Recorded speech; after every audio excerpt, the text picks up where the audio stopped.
Today I have 7 different military surplus rifles that I'd like you guys to take a look at with me. I bought them from different places and sources, so let's just take a quick look at them and see what they have. I haven't had time to really look at them myself and inspect them to a great extent, so let's look at them and I'll show you what I've been able to purchase. So here's the 7 different rifles that I purchased. We'll scan through them real quick.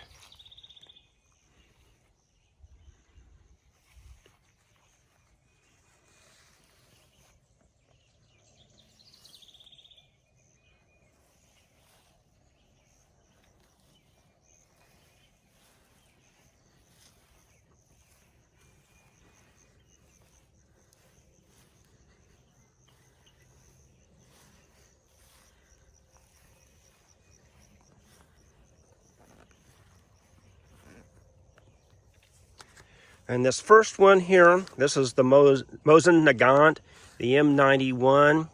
It's a 1915 dated. It has the Peter the Great, and it's a Tula. It's imported. And I bought this one from a gun shop in out of state and had it shipped to me. The second one here, and these 3 right here, I purchased these 3 on Gunbroker at one lot.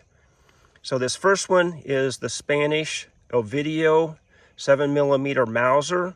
It's from 1911. And as you can see, it's been sporterized.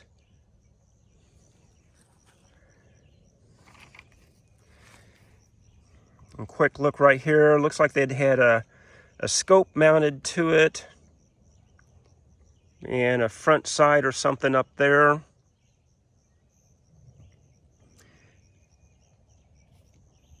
These next 2 also came with the same purchase, and I paid a total of $600 for these 3 rifles. And the reason why I bid on them on Gunbroker was because of these 2 right here.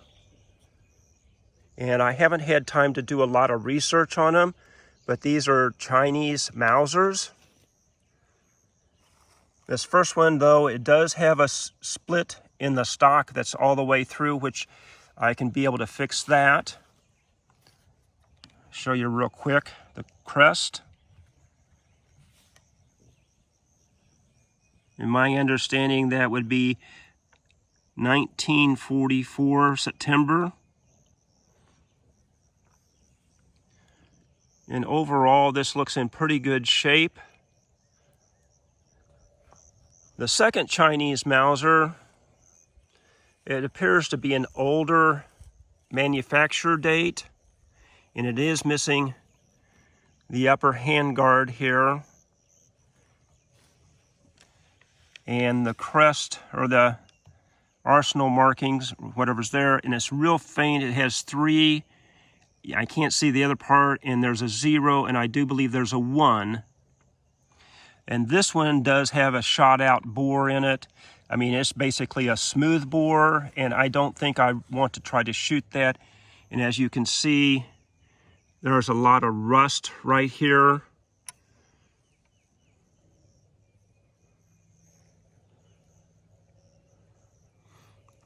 The next one that I acquired is this one here. It's the Type 38 carbine.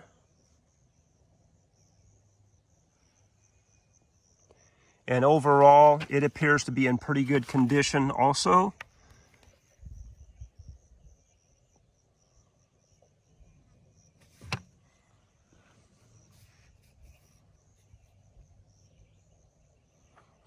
And on this one here,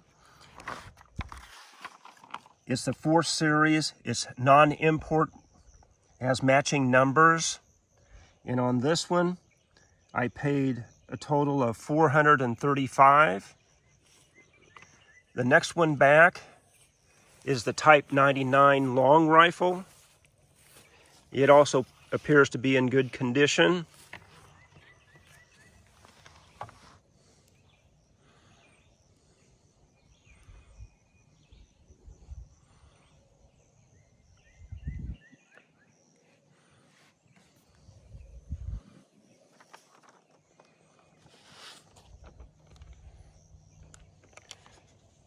And this one is a 35th series.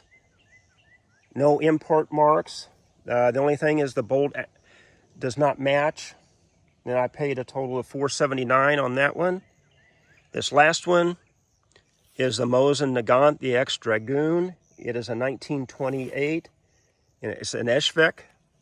It's matching, non-imported. And these markings on there were the ones before they changed their arsenal markings in 1929.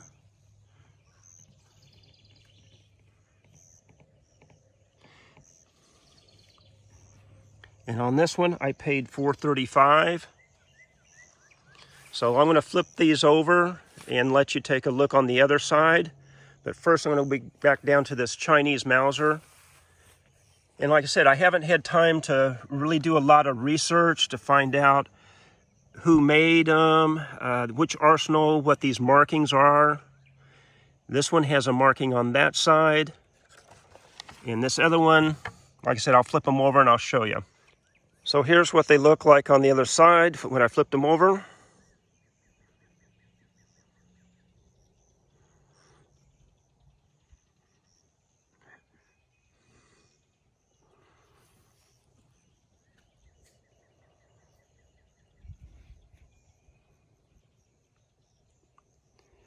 And there's a cartouche right here on the buttstock.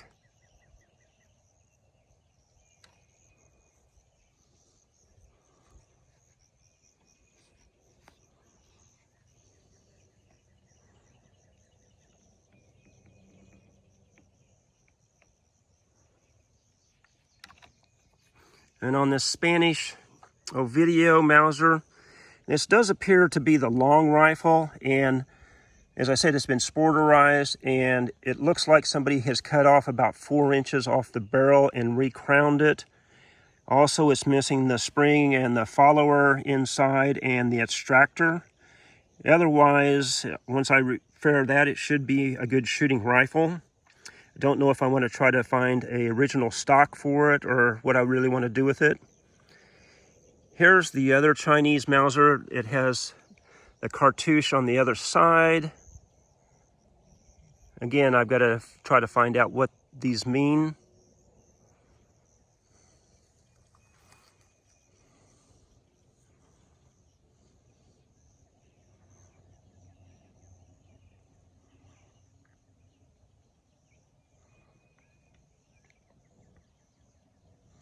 And there is a difference in the front barrel band between the two.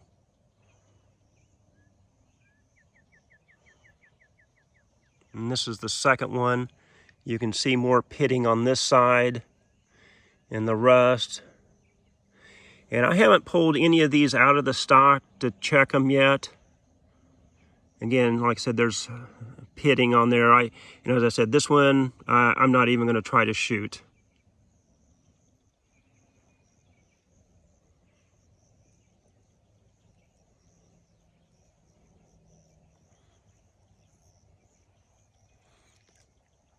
And this is the Type 38 carbine.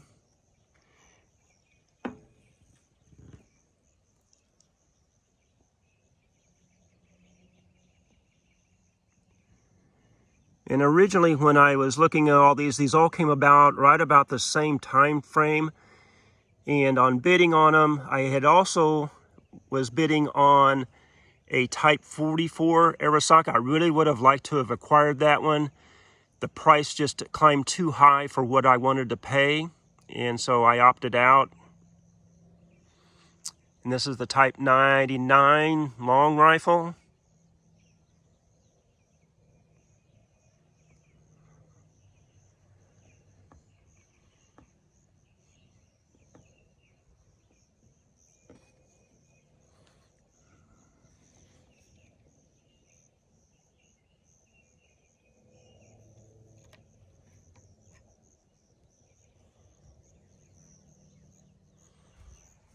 And then back to the X Dragoon.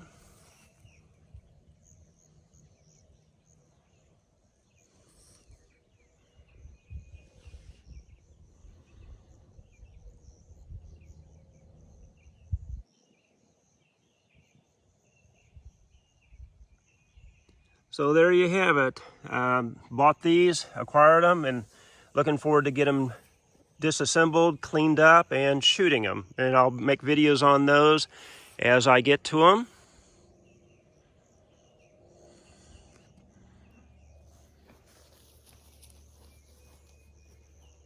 So I usually don't buy a lot of rifles online or through Gunbroker, yet with things going on, I haven't been able to go to shows. I haven't been there.